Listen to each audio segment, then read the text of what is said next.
What's up? Welcome to Journey in the Self. I'm your host, Sarah. Today, my topic is global white supremacy, impacts, and analysis.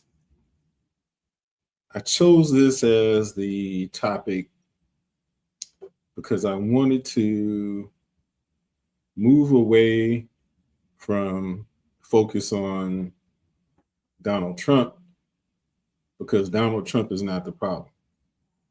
Donald Trump is a minor player in a much larger game. And for purposes of the show, we'll refer to the game as global white supremacy.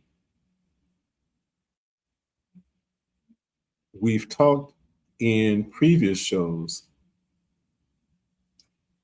about the origin of secret societies, who were involved in those secret societies, the organizations that were created as ancillary organizations to those secret societies, and how those organizations function together to control the world's resources, natural resources, monetary resources, food, trade, the media. All these things are necessary in order for them to have control over the world the way they do. And this is not something that's by happenstance. As I was going through some information and looking at things that I wanted to present today, I came across and was trying to pull up the book. Some there call it Conspiracy. And that was one of the books that one of my teachers, main teachers and mentors on this type of topic, Brother Steve Coakley, had first come upon, which set him on his path. And there was a statement in there that said, which Steve used to like to repeat, don't confuse me with the facts. So we want to delve into the facts. And one of the things that Steve referred to as he analyzed the situation, that the conspiracy, if you will, is an Anglo-Saxon, or is to achieve the objective of Anglo-Saxon Zionist rule throughout the world.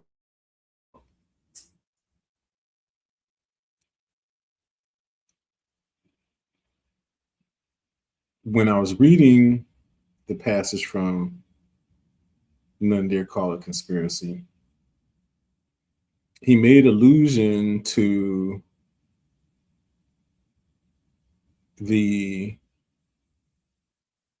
what he referred to as an accidental view of history, which stood out to me because when I was in junior high school, I had a history teacher who started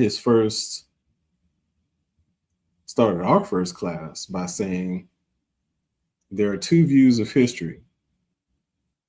He said there's the accidental view of history, much like was discussed in the book, None Dare Call It Conspiracy. He says that there's the accidental view, which suggests that history is happenstance, that there's no rhyme or reason to it, that it just occurred.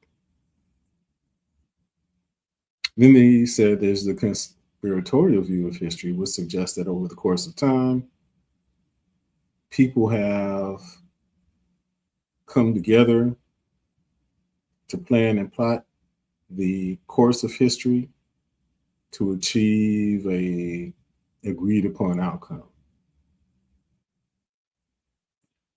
He said, we will teach the former. And I had always considered that to be a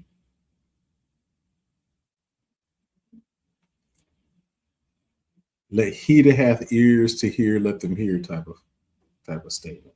And I think that I was the only one in the class who understood what he was talking about. And what he was essentially saying was, this is what I have to teach you here in class,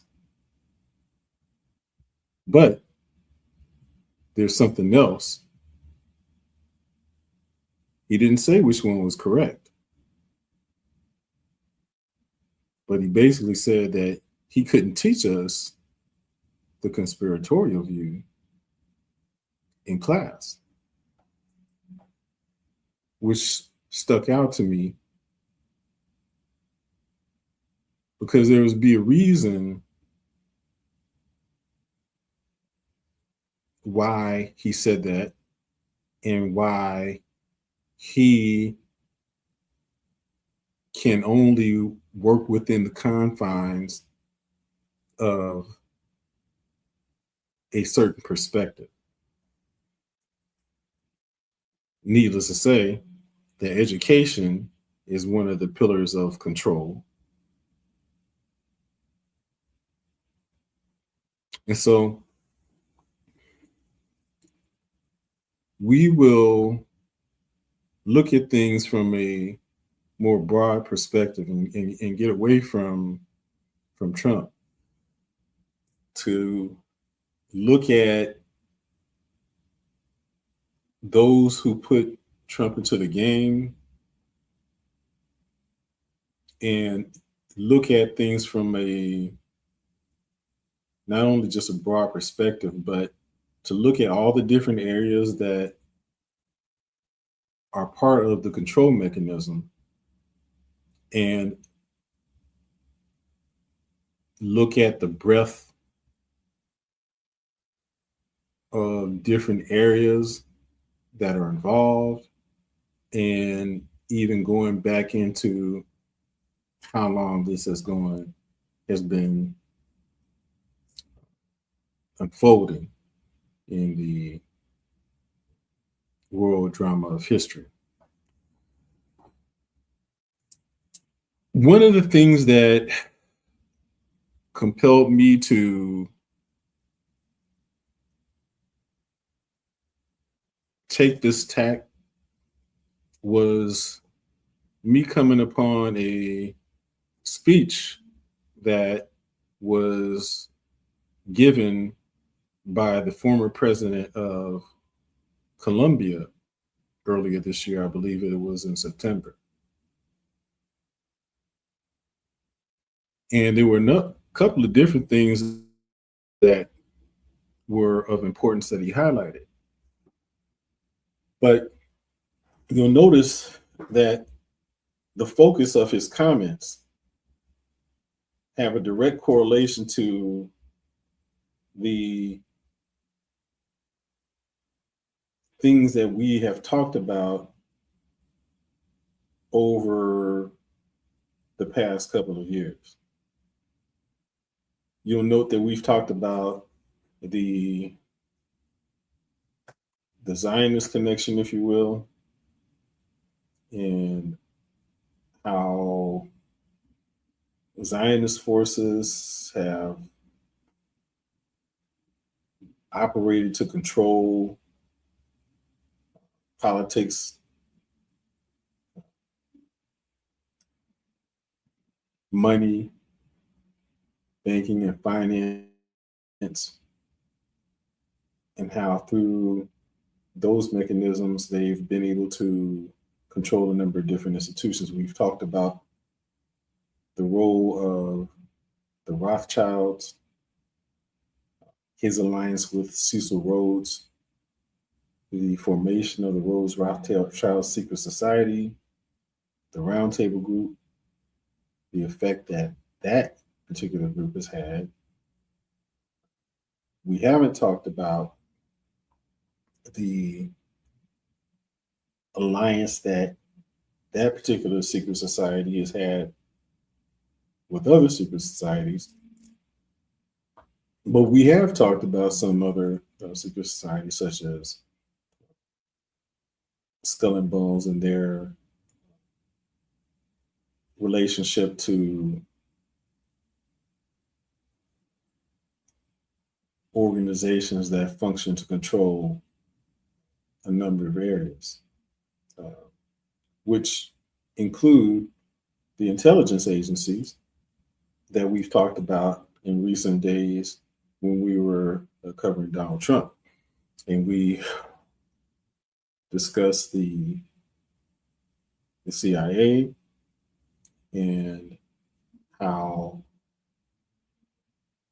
the CIA worked with organized crime, how Trump was brought into power through the alliance between organized crime and the intelligence agencies through the Mary Carter Paint Company. We were able to tie both of those organizations into an association with the Rothschilds, which we just talked about. And so, and then we talked about how it is that Rothschilds, and we will go into that more in the future, Rothschild's role in helping to create and bring about the state of Israel. That Rothschild was one of the principal financiers of the movement to settle the state of Israel. The Balfour Agreement, that letter from Lord Balfour was written to Lord Rothschild, both of whom were a part of the Roundtable Group, the secret society formed by Cecil Rhodes and Lord Rothschild. And so we'll see a common thread that links all of these organizations together. So when I was making the point that Donald Trump is not an outsider, you can see how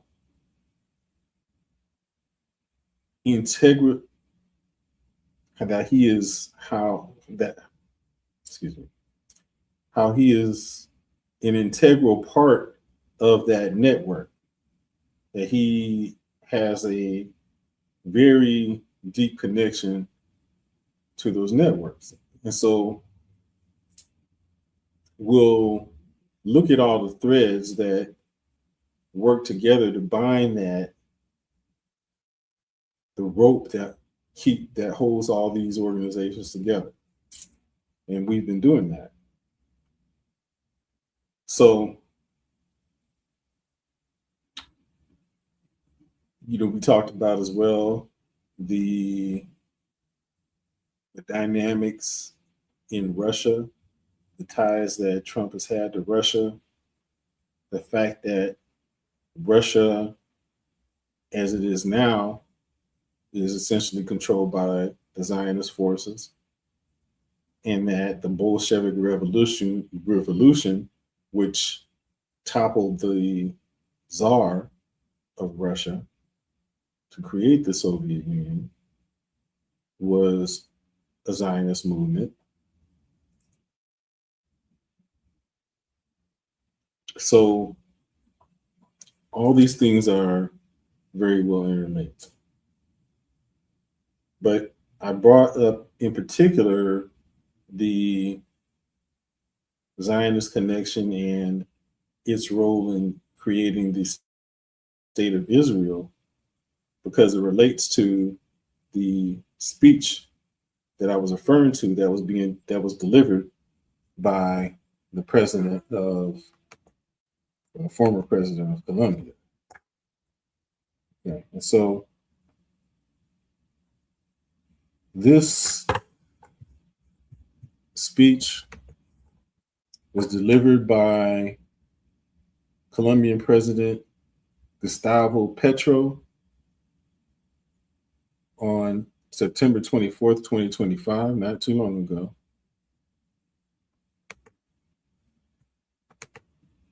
And he says some very, very poignant things that touch into many different areas that has impacted events on a global scale and also have had an effect on the history of Black people.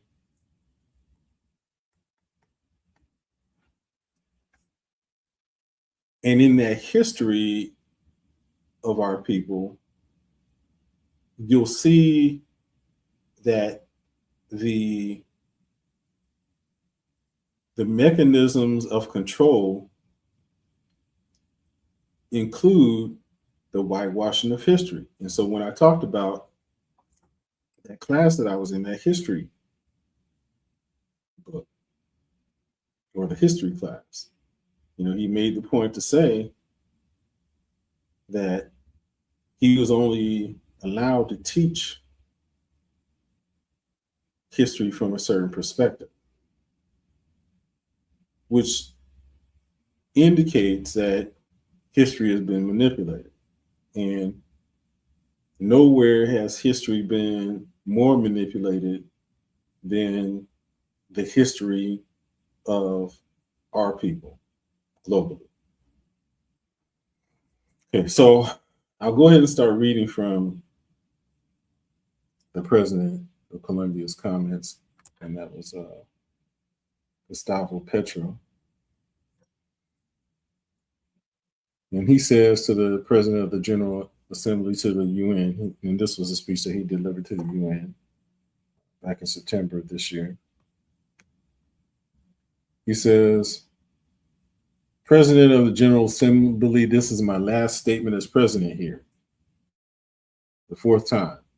In my first speech, I announced that it was very likely that there would be conflicts in the Ukraine and in Gaza and Palestine. And I suggested that there be a peace conference. But those who do not have bombs or large budgets are not heeded here. 4 years later, the horrific situation in Palestine did not lead me to think that almost the same thing could happen in the Caribbean area, where unarmed people are being shot at with missiles in the open seas. And now we're in a different situation. Perhaps it's a more global kind of Stone Age that is descended on all of humankind. Missiles against 17 unarmed people in the Caribbean Sea, some of them Colombians. The persecution, imprisonment, and expulsion of millions of migrants. Missiles that have killed some 700,000 people or 70,000 people in Gaza. Lack of action on the climate crisis. All of this is linked. And all this has the same cause. Migration is simply an excuse so that a rich society, rich, white, and racist, believes itself to be the superior race and is not realizing that its leaders are leading it to the abyss through its own distinction together with the rest of humanity. They said that the missiles in the Caribbean were used to stop drug trafficking. That is a lie, stated here on this very rostrum. In 2023 and 2024 were years when the largest amount of cocaine were seized and over 700 drug traffickers were extradited to the United States and Europe. I extradited them. My government seized and confiscated the cocaine, and we didn't shoot a single missile, nor did we kill any youths. The years where I was able to prove that this is more effective to substitute coca crops than force eradication using poison, forcing peasants to use it, the violent war against drugs was a failure. And I replaced it with an effective anti trafficking policy, not based on a mix up between an inert substance, that is drugs, with people who actually use and practice it. What was necessary was not to destroy dialogue and to shoot missiles. Was it really necessary to shoot at unarmed poor people in the Caribbean? The anti drug policy is not meant to stop cocaine that is coming to the United States. The anti drug policy is to dominate the peoples of the South as a whole. You shouldn't look at the drugs, you should look at who has the power and who dominates. That is why I speak to you as a decertified president. I have been decertified by President Trump without him having any right to do this, a human right or divine right or any sensible reason. They want to force by violence tens of thousands of peasants to do what the US government wants to do, influences that are shaped by mafia groups in Colombia. Thousands of peasants are massacred in Colombia by politicians who were senators, who were presidents, who were ministers that were bribed and on the payroll of the drug mafia. At the same time, they were allies of the extreme right based in Florida, United States, and now allies of the Trump administration. They've been allies for decades with cocaine lords in Colombia. They were allies, and so they led this anti-drug policy from Washington. I don't know if Trump even knows about his foreign policy towards Colombia, Venezuela, and towards the Caribbean is based on advice from Colombians who are allies of the cocaine mafia. I myself denounce these politicians, including the paramilitaries and drug traffickers, naming them by their names in the Congress of Colombia when I was a senator. Many times they wanted to kill me because of that. They did not want me to become president. They wanted me to shut up. And now they don't want another progressive government to be reelected. That's why I've been personally decertified, and they have spread calumny against Colombia. Colombia has confiscated the highest amount of cocaine in the history of the country under my government, and I have been decertified. In Colombia, we have managed to stop the increase in the expansion of coca crops that was 43% under the government of Duke and has dropped to 3%. Duke was not decertified. He was someone who financed his campaign from people who were drug traffickers. Instead, they decertified me. So anti-drug policy is not aimed at the public health of the society, but rather proper policy of domination. They don't want to give up. They don't want to give their power to the people. The young people that were killed using missiles in the Caribbean were not from Hamas. They were not from other terrorist groups. They were poor Colombians. And with apologies to those who dominate the United Nations, there should be criminal cases against those officials of the United States for doing this, including the upmost official, President Trump, who allowed the shooting of missiles against these young people who were simply trying to escape poverty. Youths in the speedboat who might have had a certain amount of drugs were not drug traffickers. They were simply poor youth. The real drug traffickers live somewhere else, not in America, not in Latin America. So it's easy to shoot missiles against the speedboats with migrants and accuse them of terrorism and drug trafficking when they don't have a single weapon to defend themselves. The real drug traffickers live in New York, just a few blocks from here in Miami. They reach agreements with the DEA. They're allowed to traffic in Africa and Russia and China, but not in the United States. A country that has not managed to reduce its consumption of cocaine because its drug addicts, or rather, they did manage to reduce the consumption of cocaine simply because the addicts switched to another type of drug, fentanyl, which is much deadlier. The fentanyl is produced in the industrial heartland of the United States here, not far from here. And the consumers are here as well. It is produced and consumed in the United States. That is the worst.